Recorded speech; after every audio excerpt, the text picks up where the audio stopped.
กับ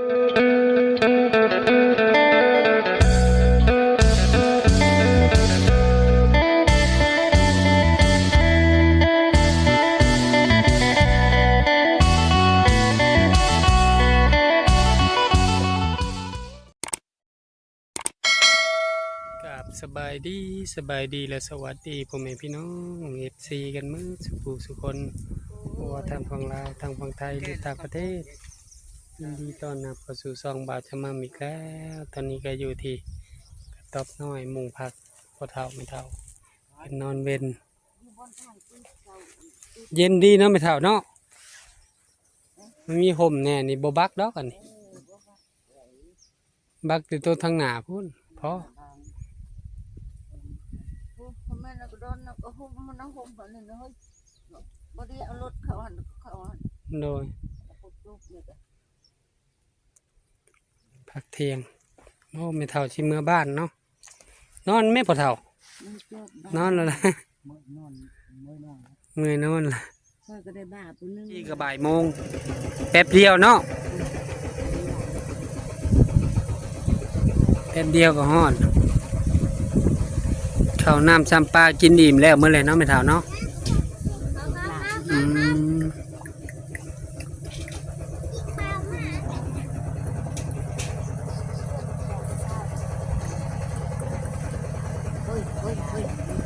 คืนฮอดแม่บ่ลูกเมื่อล่ะ อันนี้แหละบ่อยู่นำเลยโอ้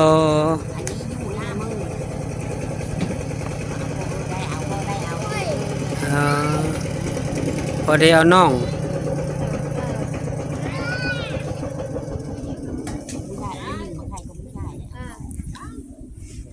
มึงขาดมึงเห็นกูนึงลงแค่ละบ่ว่านี่ขาดนิดยังบ่เคยไปจักเถื่อเลยแถวบ้านนั่นน่ะบ้านเวียงจอมหานเนาะบ่เคยมันเป็นเซ่บ่แม่นเฒ่าตีความไปมื้อนี้ก็ตีความเฮาบ้านเฮาบ้าน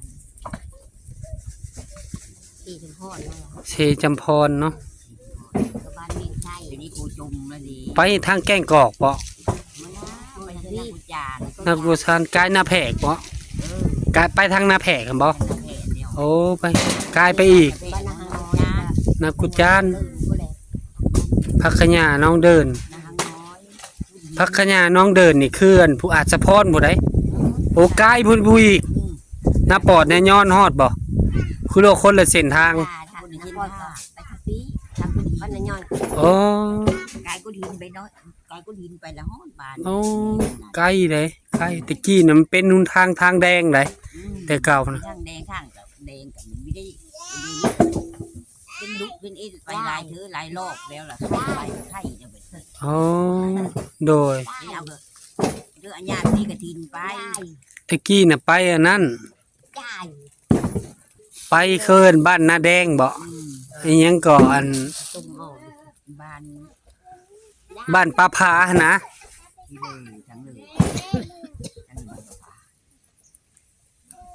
บ้านปลาผาบ้านยังบ้านนาแดงบ่ที่ว่ามีปลาผาที่มีปลาผามีหนองยังออกทอถัดออกยังบ้านปลาผาหนองปลาผาข้างไปทางแกงโก้โดยไปตามนี้ไปนะแต่กี้น่ะไปกับพ่อเฒ่าไปซื้องัวซื้อควายเลยแถวน้าปอดน้าย้อนขับไปซื้องัวซื้อควายเด้แต่เก่าไปเบิดแทนน่ะตอนเป็นยังเป็นครัวเล็กคุณทางแดงจังเลยเดือนนี่เป็นทางดำเป็นทางไม่ได้เป็นทางดำต้องหาเขาลุกเขาชุมไปลายแล้วมันใครเนาะหายามพ้นก็อยากลำบากอยู่ยามพ้นอย่างนี้ลำบากอยู่งานเขามีท่านแดงไปพอไปแล้วก็ง่ายโดยบุญบรรทานมาบ่ฮอดเนาะมาบ่อ๋อไปได้มาค้าลูกค้าร้าน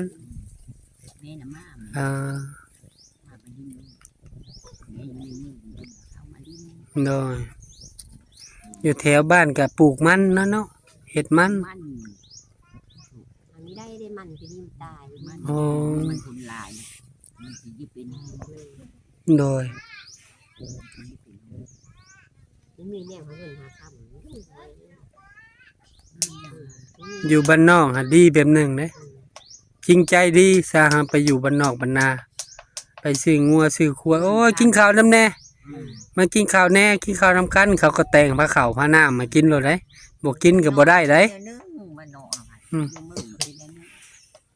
เห็นหมาหมักไปเขตนอกไปยังเขาจริงใจ ชุลบุตรบ้านนอกผัดเป็นอันนึงของกินเฮาผัดของกินบ้านนอกเนาะ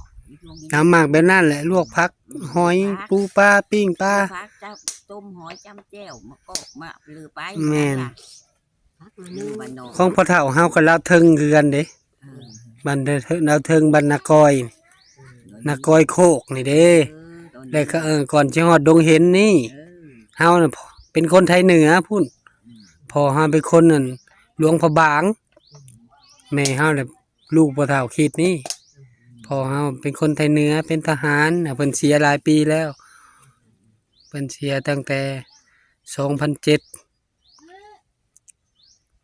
มาในเรื่อยแม่ถึงมาตั้งแต่อัน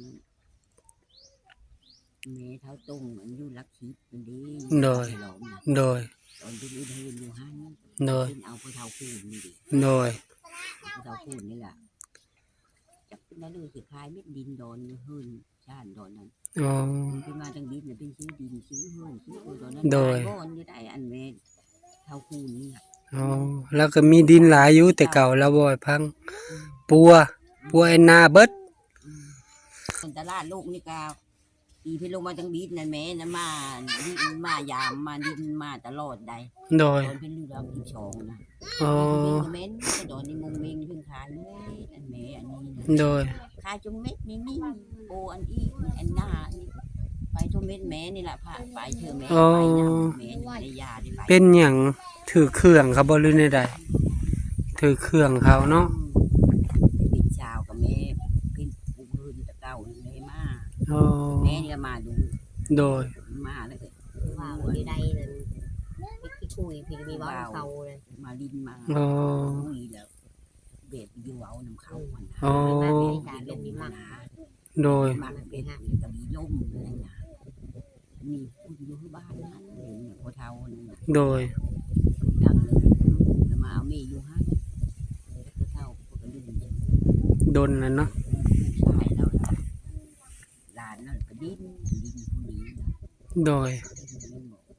ผู้นี้มันเยอะดีมากเลยพี่นู้นมันมีผู้บ่าวหลายเจ้าเนาะ โดยเป็นชาวก็เพิ่นก็งามเลยเนาะ ได้เนาะไปดี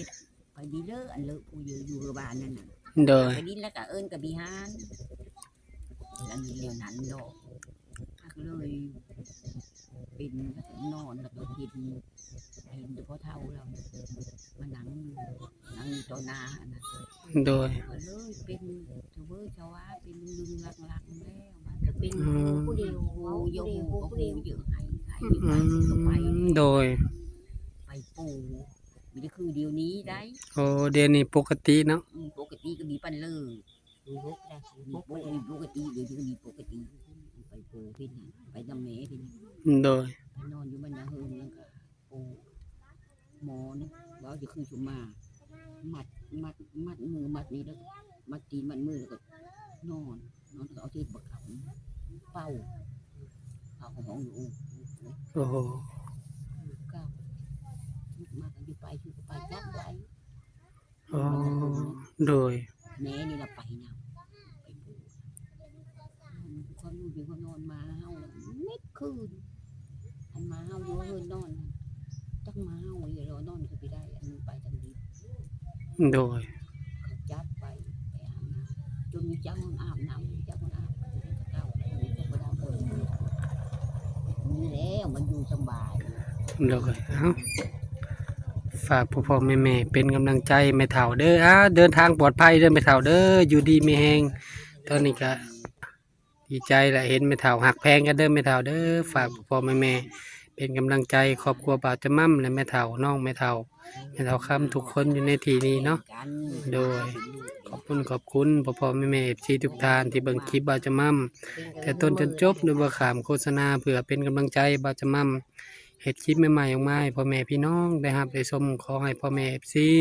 ทุกท่านจงมีสุขภาพร่างกายแข็งแรงปราศจากโรคภัยไข้เจ็บคิดสิ่งใดให้ได้สิ่งนั้นสมความมุ่งมั่นปรารถนาทำมาค้าขายซื้อได้ขายหมานเฮ็ดธุรกิจใดๆก็ประสบผลสำเร็จในหน้าที่การงานเนาะโดยฝากพ่อๆแม่ๆเป็นกำลังใจครอบครัวบ่าวจะมั่มกดติดตามบ่าวจะมั่มกดไลค์กดแชร์อย่าลืมกดกระดิ่งเพื่อบ่พลาดคลิปใหม่ๆของบ่าวจะมั่มขอบใจเด้อหอยเด้อแม่เด้อเพิ่นเอาหอยมาให้มันมาฝากเพิ่นให้แต่คืนนี่แหละแต่ก็บ่ได้ยินแน่นอนแน่สิได้อ้อมหอยบ่แล้วมื้ออื่นบ่ได้แช่ไว้ก่อน เทแล้วเอาแล้วก็ได้ โอ้โดยนะจะมาลูกจะมาให้แน่ จับเพื่อนเป็นตุ้ย อยู่ดีมีแหงเด้อเตรียมแล้วบัดนี้ฮอดบ่ายโมงเดี๋ยวเพิ่นก็เข้ามาฮอดพี่เนาะมาหับอยู่ดีมีแหง